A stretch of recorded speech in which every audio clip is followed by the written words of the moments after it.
I got a package, everybody.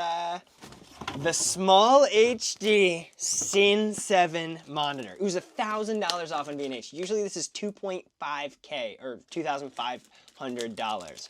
And I got it for $1,300. Am I still a loser in this situation for paying this money for a 7-inch monitor? That's okay, we don't need to answer that question. Let's open this thing up. So this is the B stock, which just means that it's been used before, but it's been repaired by Small HD and given new stuff. So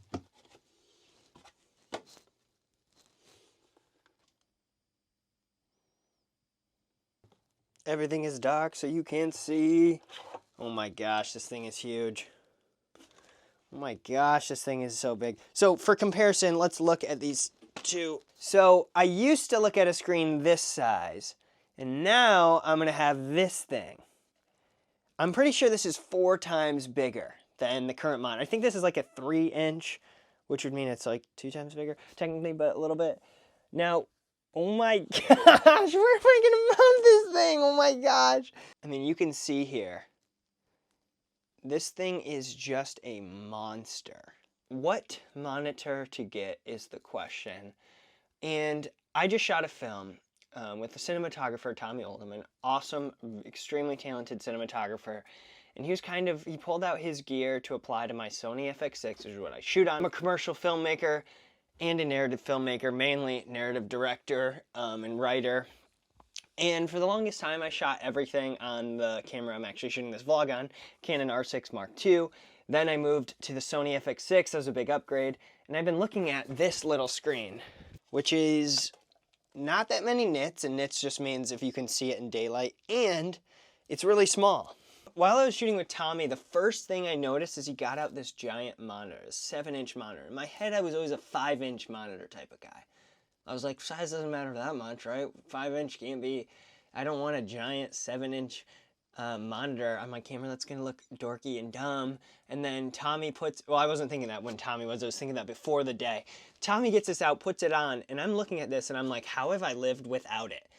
And then I text Vince, who's one of my director friends, also shoots cam ops, director of photography, and he was like, you got to get a monitor. And Tommy's like, you should get a monitor.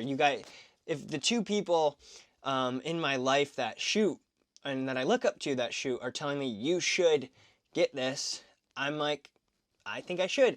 B&H, lo and behold, had a deal. Now, there's a lot of camera monitors, and everyone knows the best one's Small HD, but it's like, there's other monitors too, and the other ones are good, but there's a king.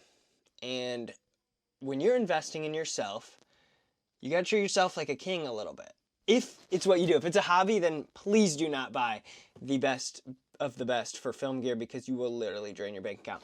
But I think the way I've invested in my stuff is trying to always buy at least industry standard or better, which usually is really expensive, and it is, but that's okay, because you are then saying, if I'm on a set and I don't have this, I'm being looked at as less, and I'm also less capable. Like, skill can only take you so far. Like, I could get this technically the same quality of image with this little monitor right here, but I couldn't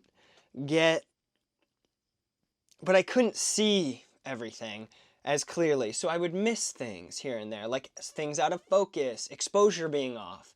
And yes, I could technically get to a point where I don't miss those things, but it would be so hard and so time consuming that it would be hurting me as a commercial worker on set, and it would also be hurting me as a director, because I want to have a kit available to people that shoot for me, or if I shoot for myself, that is industry standard and what they use. Okay, so what I was saying is, like, I have the V-mount here, goes on. Okay, when I'm looking at the rig like this, it doesn't look as intimidating. So I don't think that the SDI cable and the mounting point are going to be coming back today because of weather and other stuff. But the projector I shot on, which if you can't see it, is Sam's. So he is coming. Oh, that's me, right there. No, my cue was. I didn't really give you a cue. Anyway, SB's here, everybody. SB's here. SB, how's your day at work today? Work is good. I work at Whirlpool as a line producer. And basically, I just set up a lot of stuff and I tell people what to do. Luke's going to show me the first cut of Zila that I haven't seen yet. I'm excited to see, because I was watching during while we were shooting, but I haven't gotten to see any of the edited footage. So that'll be exciting. Yeah, I like the wide shot better than the close. Some of the closes feel a little... Where's the door? Okay, so that was yesterday, obviously. Ignore my hair and new outfit. But the monitor's down there with the new arm. And ignore my insanely messy room. I'm gonna have to clean that up because a clean room is a clean mindset. So, even though I don't have my room clean, that kind of defeats the purpose. This screen looks better than like any screen I've ever looked at. I mean, it's just so clear and the image looks so nice. And I'm like, how have I not had this? But also that's how I feel when I buy expensive gear. That's how I felt when I first bought this camera, was like, how have I not had this? But it feels great to have. This is the upgrade to the kit. The next thing I'm kind of eyeing down, I'm not gonna buy it soon, is a better tripod. Because I think that's important. But this has been a successful unboxing. The SDI cable will come soon, and then the rig will be perfected. Goodbye, everybody.